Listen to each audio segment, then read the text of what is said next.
Yeah, I'll react to that, sure. To come out of. Well, we have a lot of cars, right? So, preemptive, like. Parking lots.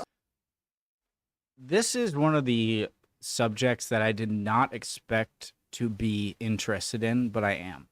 Sort of travel infrastructure, okay? Sue me. I like it. Preemptive like, future-proof. Original link to this video from future-proof. Top of the description if you haven't seen it yet or just want to watch it without me pausing and whatever. Click on it. Send it right over there. Let's learn how parking lots ruined America. Now, usually I just like start it and go in, but I think, hear me out, and let me know if you disagree or whatever, that when America created the travel infrastructure it did around, the car-centric, around cars, infrastructure that it did, maybe it was too early on to be able to think about the possibility of more high-speed rail, whereas Europe would have had to demolish a lot of its very historical areas to create this highway system. I'm trying to give the benefit of the doubt to America, okay? So, fair enough if you think I'm wrong. And so America, which had this giant kind of blank slate for creating this infrastructure, chose roads, and maybe that wasn't a bad idea at the time. It's just a bad idea now. Does that make sense? Let's learn.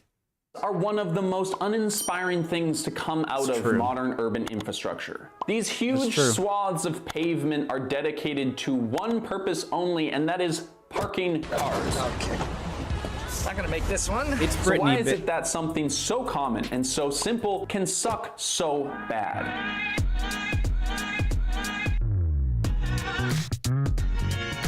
Nice intro. So right off the bat, let's get it out of the way here.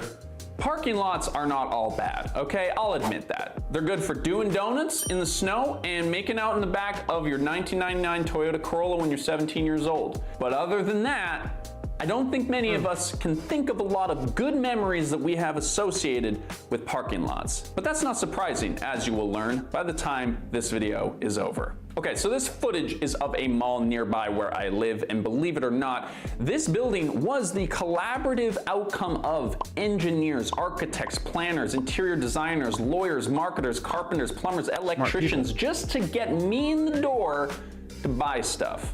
But the only way that I can get to those stores is by navigating this disaster. But Levi, you might be saying, surely this parking lot here is designed by, thoughtful people who are architects. That's honestly what I think. I'm like, I gotta give them the benefit of the doubt, But they could be wrong. Here is designed by, thoughtful people who are architects. This place that resembles a dystopian nightmare that was plucked from some drunk community college dropout sad little sketchbook is actually 5D thinking of the highest order. Levi, parking lot design is ugly because it's been perfected. The best and the brightest minds in traffic studies have created a uniform series of requirements that render end users with a, while admittedly ugly, safe and functional final product. Right? Right? Yeah. Right? Wrong. In fact, while there are some parking lots that are thoughtfully designed by engineers with different types of plans and perimeters, we will get into that in a bit, most parking lots are just applied arbitrarily based on whatever rules they're supposed to follow to meet legal requirements. So this video is about why Okay, so the idea of parking lots might not have been a bad idea given Americans' way of travel, but on the one-by-one creating parking lot scale, it's just how much land are you given? Make it all a parking lot. All right, that sucks. Parking lots to meet legal requirements. So this video is about why parking lots, due to a combination of neglect and indifference on the part of planners and engineers and architects, suck, and how that complete suck is contributing to accidents, injuries, death, and just old plain urban sprawl and ugliness. Okay, so right off the top, we are not going to be making a video today about mandatory parking minimums. If you're one of those urbanist nerds who are here to talk about that, don't worry, we'll mention it, but that's not what this is about. We do have to say, though, that we have enough parking. In Canada, where I live, we actually have too much parking. According to research done in 2021, there are 3.2 to 4.4 parking spots for every vehicle in this country. The study found that 40% of those spaces were for residential use, like outside of your house. 26 were connected to commercial and institutional. Okay, so if you were a business and you need to build a parking lot outside your business and you can build it as big as you can, why not do it? Because if you want to just build it and build it based on calculations of how many people are likely to need a parking spot, you might have an influx of people who might not be able to find a parking spot and then won't go to your business. And so is that the problem? Sectors, like outside of your house. 26 were connected to commercial and institutional sectors, parking lots, and the rest were on-road spaces. Now, obviously, those parking spots are not evenly distributed, and the spots in cities are harder to come by than those in the sticks. And as a result, where parking is made in cities, it is very expensive and stressful. And in the suburbs, where it is technically free, it is still stressful. This means that the perceived problems of parking are actually an issue of entitlement, not demand. We have this expectation today in North America that when we go to a store, we should have free parking right in front of the shop we want to go to. But here's the thing, a single parking space is usually 8 feet wide by 16 feet long, and they can get bigger than that. And so even early on in the days of the motor vehicle, we knew that where we were going to put these things was going to be an issue. And here we are 100 years later, and it still is. So how do we solve it? Well, we did what we do with most problems. We came up with a list of rules that would hopefully make it better. The problem with parking is that the rules or the regulations that we came up with don't actually solve the problem, and they actually make it worse. Our solution seemed simple at the time. We just won't let the number of cars outpace the number of spaces that we have to put them. For those of you familiar with urban planning, once again, you know what we're talking about. These are the mandatory minimums that you were waiting for us to mention. These are exactly what they sound like for those of you who are not studying geography in university. They are rules that state that if you are building a home or a business, you must ensure that there is enough parking for the customers or the residents that use it, which makes sense. I thought it would be more, it's the business that doesn't care if it has 100 empty parking spaces at all time, as long as they have enough to cater to consumers. And so the fact that they're saying like businesses are like, all right, I have to make this many parking spaces, it's the mandatory parking minimum. I thought it would be the opposite. I thought it would be like, I'm going to make as many parking spaces as I can. Who cares how ugly it looks in the overall, I can't speak, overall city planning. It's just make the most amount of parking spaces so the most amount of people that want to buy my stuff can find a park. And if there's 100 or 1,000 extra parking spaces that no one ever uses, whatever, you know? Kind of, but not really. If you are building a home or a business, you must ensure that there is enough parking for the customers or the residents that use it, which makes sense. Kind of, but not really. It is this rule, combined with the sheer size of cars and their respective parking spots that they require, that has led to some of the most impressive wastes of space ever created. See, the thing is, when you are legally mandated to provide parking, you're essentially building your community around the cars that you drive there. For example, according to Henry Grabar, if the World Trade Center were built today, it would require a parking lot 20 blocks long. Yeah, okay, wait. Are they taking World Trade Center, rest in peace?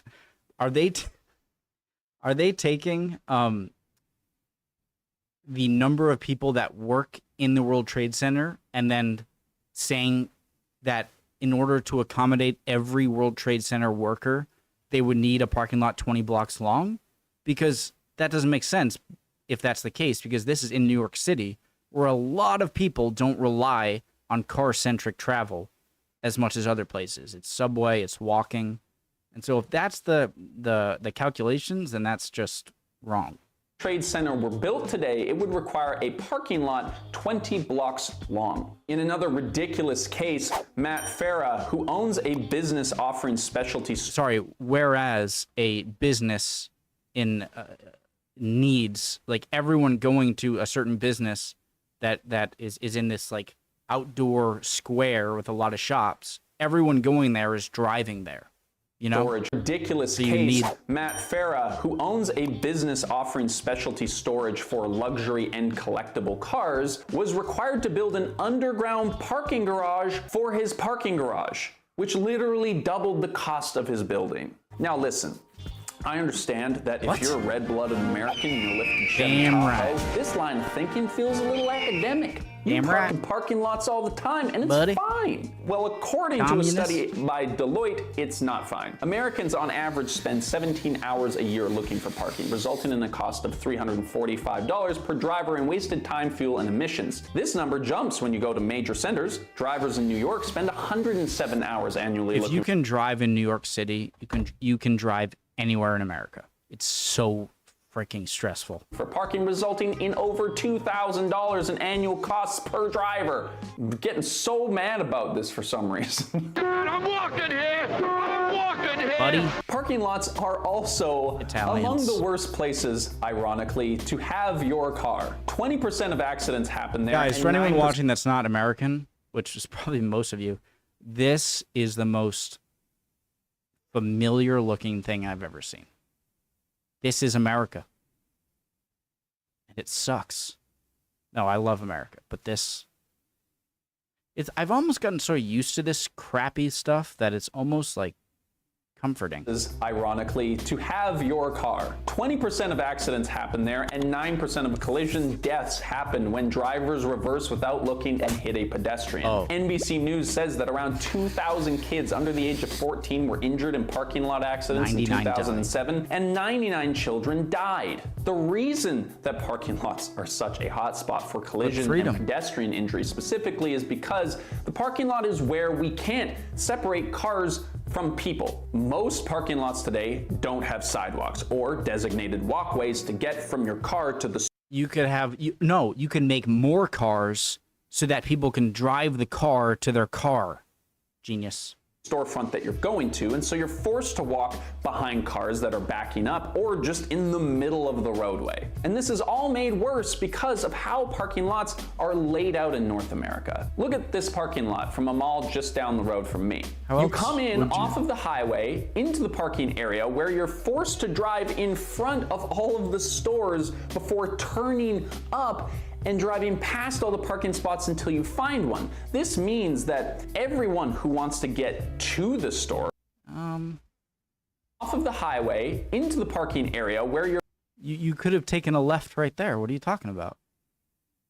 Look, I'm not trying to defend it for defending it. I'm just trying to point out a fact.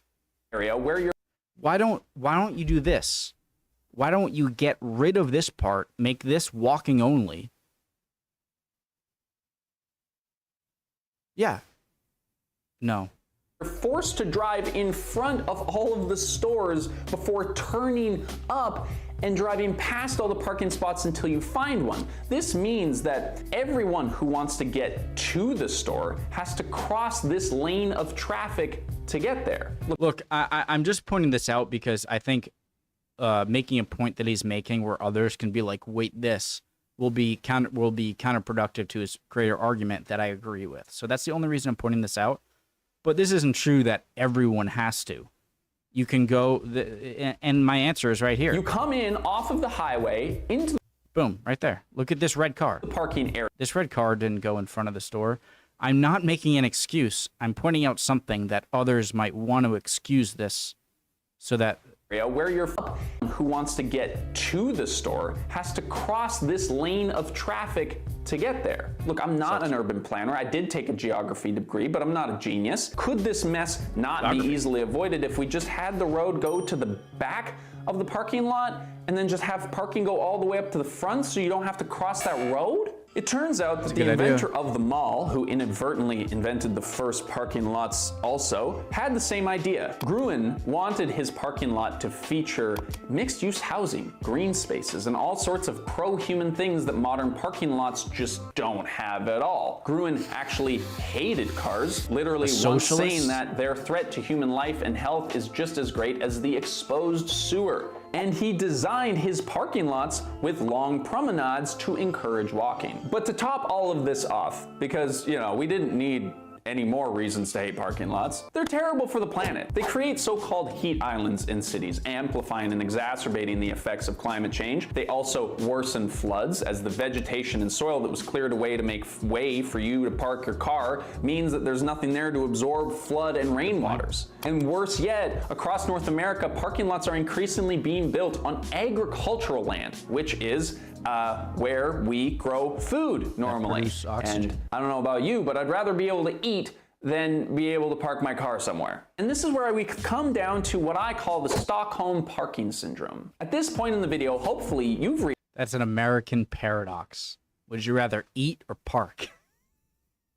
I don't know. Down to what I call the Stockholm parking syndrome. At this point in the video, hopefully you've realized that parking sucks and that if we were all in... It's like what I said. I have Stockholm parking syndrome. It's like what I said with being like kind of happy seeing that parking lot in the outdoor kind of mall area. Full control of our faculties as adults, we would like to do away with them if possible. The problem is that we've kind of screwed ourselves. See, creating more spaces to park doesn't reduce traffic, it creates it. More parking lots and more parking spaces means more distance in between destinations, which means that you need a car more than ever to get to where you need to park. Again, to be devil's advocate, but also if you can't find a parking space and you have to go look elsewhere, you're going to create more traffic.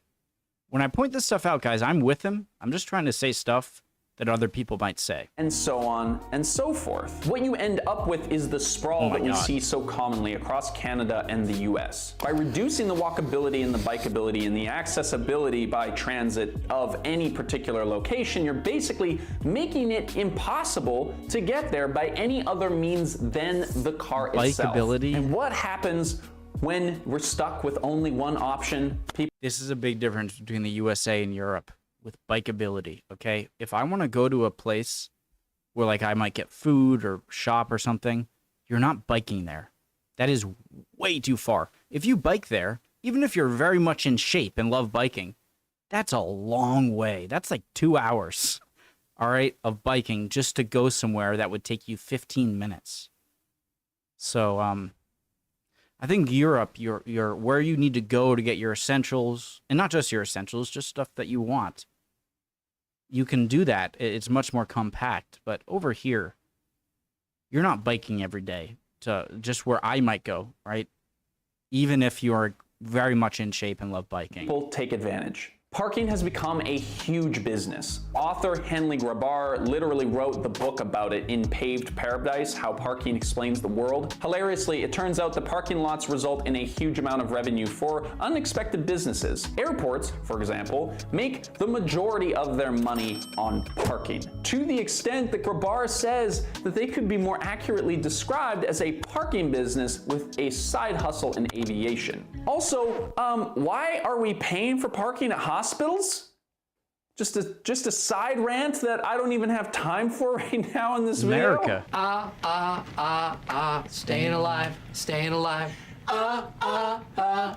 Staying alive. But one thing we do have time for is private. I'm sorry. How the hell is parking more expensive than a plane ticket at an airport? Because you can bring, if you're going on a family trip or just more than one person, all of them have to buy a plane ticket, and you only have to pay for one parking ticket.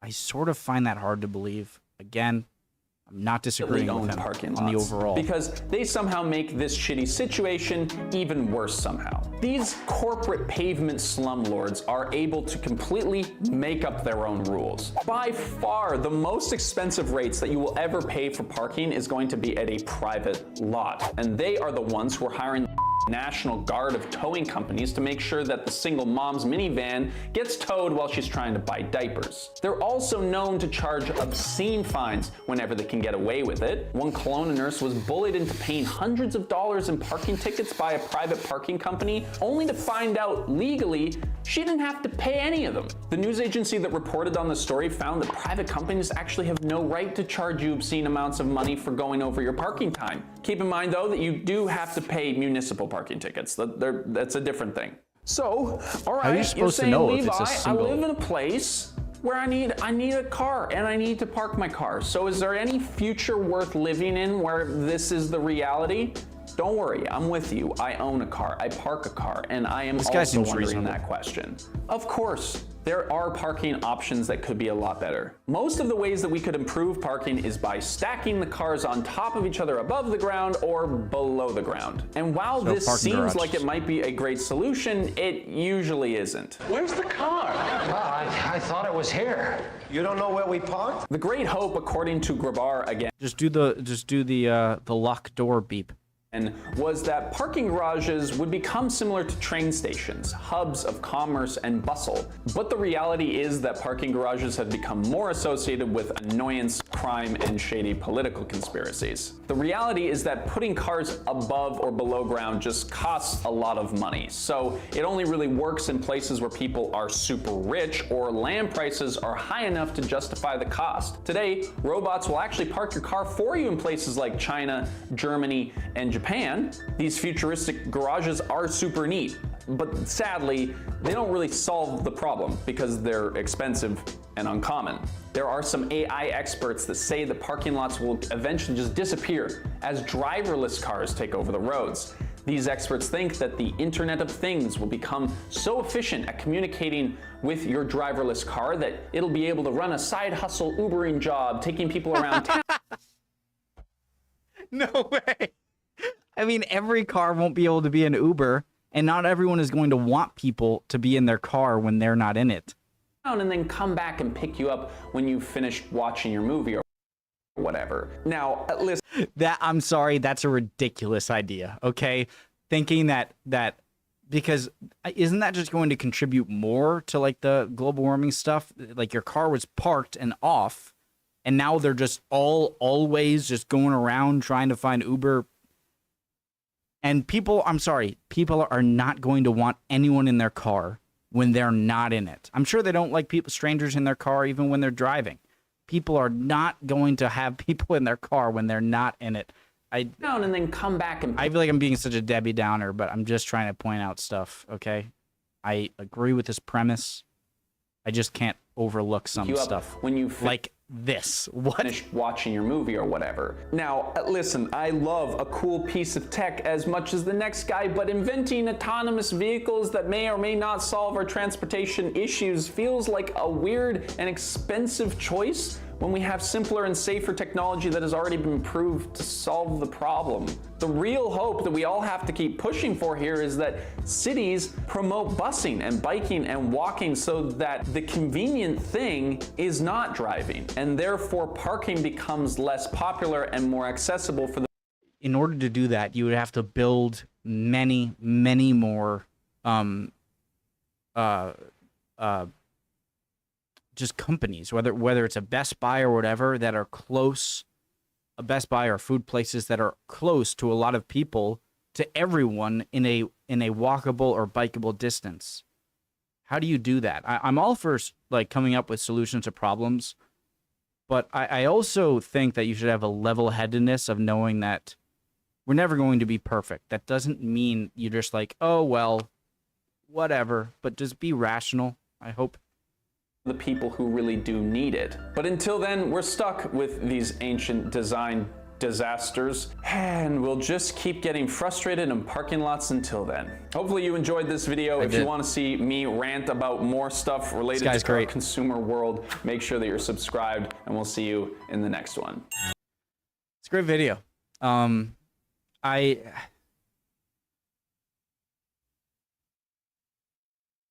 I am so for finding solutions to new problems we have and looking in the past to see what might have been good in the past, or maybe even wasn't good but was still built, and that can be changed. But I don't like people's attitudes that are just go, go, go, go, change, change, change, no matter what the outcome of money, cost, or whatever. So I'm very much kind of middle-roaded there. I understand that, first of all, American cities are ugly. American parking lots and consumer areas are ugly, and I hate it. But don't be like roll eyes. But is needed. But B-U-T. Beauty. I am willing to wait, or willing to go at a more gradual, educated pace rather than just switch. because what might work somewhere else won't work over here. America is China might be a good place to look at. I wonder how their progress in like reaching, because China is as big as the U.S. is. We're very close. I've seen lists where like China is the third biggest, and America the fourth, and America is actually the bigger than China. The point is we're very close in size. So China might be a good place to look and be like, how are they doing things, and maybe change it. Another thing that I think America lacks is I don't think we have that as much of the innovative spirit that a country like China that is still very much on the rise has, because it's doing new things, and it can see what did these places do in the past that doesn't work out so much now, and we don't have all of the infrastructure. I think China is benefiting in a way that America benefited 100 years ago when we had like a kind of brand new slate and are able to do new things that make sense in the time. 100 years from now, people might look at Chinese infrastructure and be like, well, that's kind of old-fashioned. Understand? I just think that we should have two things in mind moving forward: is be ready to innovate, be reasonable. I think that's important. Love you guys. Hope you're all doing well. Hope you learned something or can teach me something in the comments. You guys are awesome. Would love if you liked and subscribed. Check out this channel if you haven't seen it. And I'll see you guys next time, all right? The channel, future-proof. See you guys next time. Bye.